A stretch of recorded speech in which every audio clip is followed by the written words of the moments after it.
There's a place in your heart, and I know that it's love. And this place be much brighter than tomorrow. And if you really try, you'll find there's no need to cry. In this place, you feel there's no hurt or sorrow. There are ways to get there if you care enough for the living. Make a little space to make a better place. Heal the world, make it a better place for you and for me and the entire human race. There are people dying. If you care enough for the living, make a better place for the world. Make it a better place for you and for me and the entire human race. There are people dying. If you care enough for the living, make a better place. Hello mga ka-farmlad, good morning po. Ayan, sa mga buyer po natin na nagre-request at yung ibang hindi pa makatripping dahil sa baha po sa Manila. So ayan, update ko po kayo mga ka-farmlad. Bali, nandito po tayo ngayon sa portion ng lot 5, and as you can see mga ka-farmlad, yung pagitan po ng lot 5 ay ito pong tali na to. Yan, taling straw. Ayan. Ibibita ko po sa inyo muna yung lot 5 at ayun naman po yung pagitan. Ano po? Ayan. So, bali ito po yung portion ng lot 5 sa likuran. Ito banday po yung likod. Sako po itong mga nyug na to. And yung kawayan na yan. Tapos po ito pong sagingan na to. Ayan. Yan po ang lot 5. At ito pong lot 5 mga ka-farm lot ay natumbok po yung dating bahay ng caretaker. Kaya as you can see dito po sa lot 5 ay marami pong fruit bearing trees sa palibot ng bahay na to, kasi dati nandito nakatira yung caretaker. Ano po? So as you can see mga farm lot, ayan, may saging, may papaya, may kalamansi. Ayan, namumunga po yung kalamansi. Ayan, may mga nyog. Ano po? So dito tayo pupunta. Ayan po yung mga nyog. Ayan. Sako po itong may lukban po mga ka-farm lot. Yung lukban. Tapos po ito ay may antipolo. Yung good lumber po ito yung ginagawang bangka. Ayan yan. May mga saging pa rin. Tapos may mga malunggay po dito. And ayun po yung dagat. No? Yan. Tapos, ayan, ipapakita ko po sa inyo yung portion ng lot 5. Ano po? Ayan, dito tayo. Sa pagitan ng, para makita nyo po yung pagitan ng muhon ng lot number 4 and 5. Ayan. So, ito tayo ngayon. Susundan natin tong tali na to. Ayan. Kasi ito po yung linya ng pagitan. Ayan. Ang oras po ngayon ay mga oras ngayon? Alas 9. Ayan mga ka-farm lot. Sinusundan lang natin itong tali. Ayan.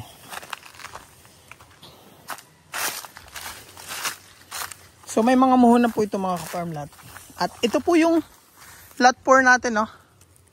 So mamaya tayo dyan. Dito muna tayo sa lot 5.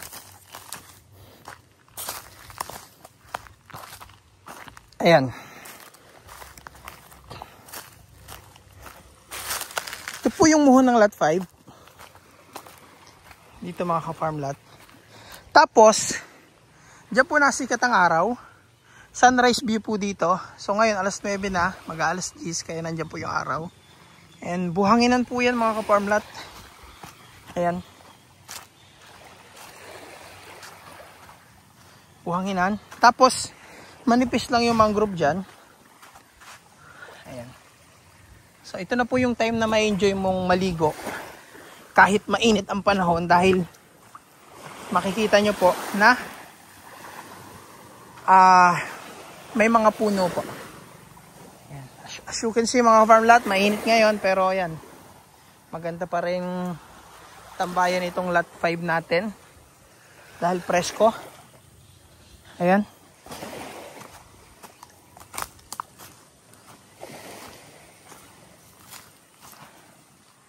Ayan. Po ang ating lot 5. Hanggang dito po ang muhon niya, no? Ito po ang muhon.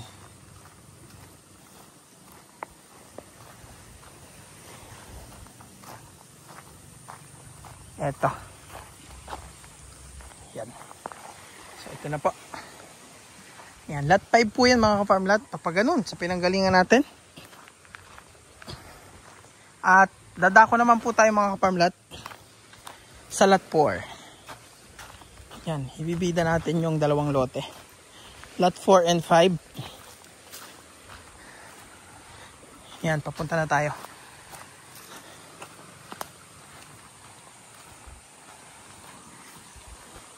So, dito tayo mag-umpisa sa lot 4.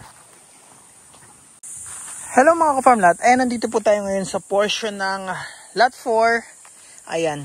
Ang lot 4 mga ka-farm lot ay yung frontage po dito, elevated po siya. Ayan, katabi po kasi siya ng tawag dito, nitong lot 3 na may kubo. Ano po?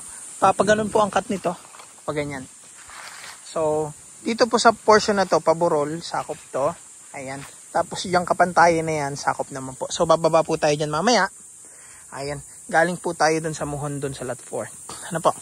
So, eto mga ka-farm lot 4, ay kung ganito rin ang gagawin sa lot 3, lalagyan ng papagandahin dito. Ayan. Overlooking din po dito mga ka-farm lot. Ayan. Overlooking dyan. Makikita nyo po. Ayan. Ito pong halaman na to, sakop pa to. Yan. Ito. Ayan.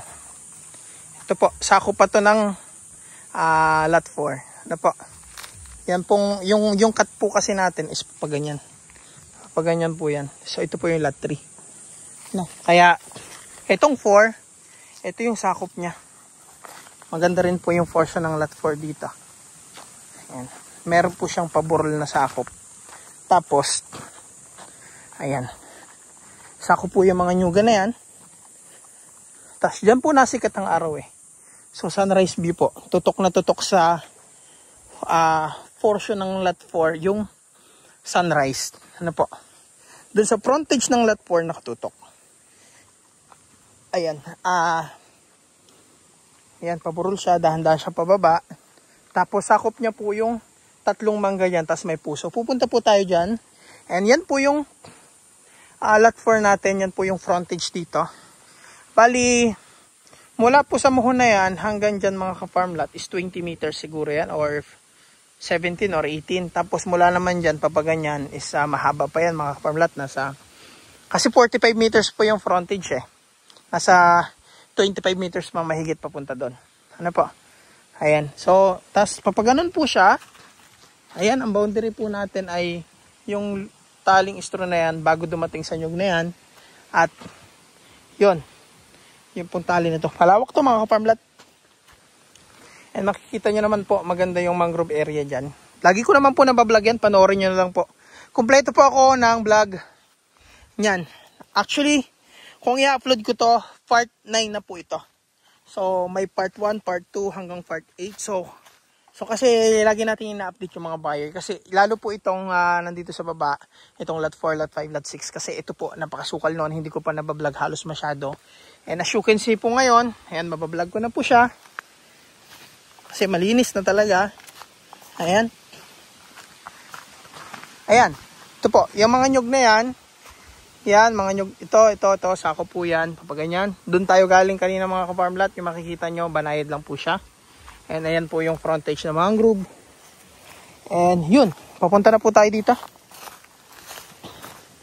Ayan, dito po sa may manggahan, Carabao grass po yan mga ka-farmlat. Tapos may portion na saging.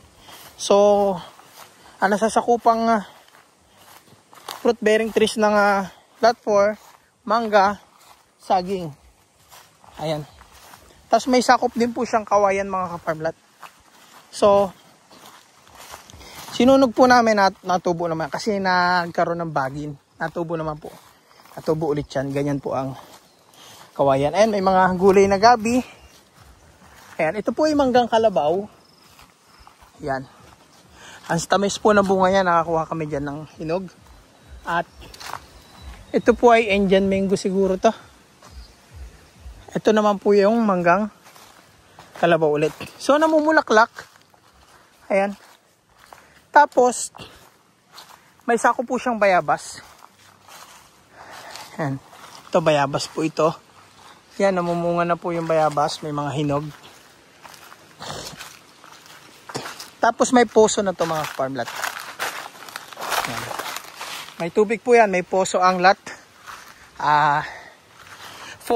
Tapos, ito po yung antipolong puno. Sakop po yan. Kapag ganun po yan, pataas. Yan. Tataas po tayo. Pantay kalsada po yung lot 4 natin. So, dito tayo. Yan, may pump. Yan, dito po sa lot 4. Ito. May saging. Sa unahan, sakop na po pala ng lot 5 yon. Ito, may mangga. Ito, anong puno to? Hindi po ako familiar sa... duhat. Ito po, may duhat mga ka-farm lot. Duhat ata ito. Ay, hindi. Hindi ako familiar sa punong yan. Ayun. Ito mga ka-farm lot, paahon na po dito, papunta dito sa may kalsada. Ayan. Sarap ng bayabas po, nakakain na ng ibon. Ayan. Tamis. Ayan mga ka-farm lot. Pagdating dito packet sa may kalsada, ayan, dito tayo. May kalamyas. Kalamyas po ata. Ayan. Ito po yung likuran ng lot 4. Ayan, puntahan natin. Yung muhon. Ayan, sako pa po itong mangga ng lot 4. Ayan. Ay, payawak ko. Ayun oh. Laki oh. Ayun na, pababa na.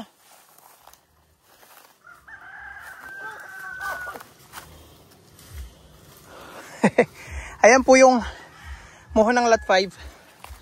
At pagitan po ng lot 5 at lot 4. So, ayan, makikita nyo yung jeep. Andiyan po yung kalsada. Ayan. So, ito po yung bukana ng lot 4. Ayan. Dito tayo.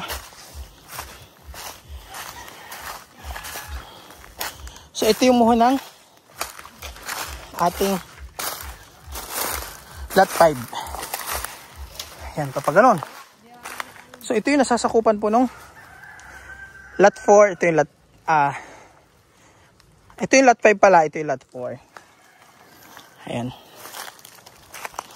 So, ito naman po yung lot natin 5 and 6, 7. Ayan. So, ito yung bubuldusuhin.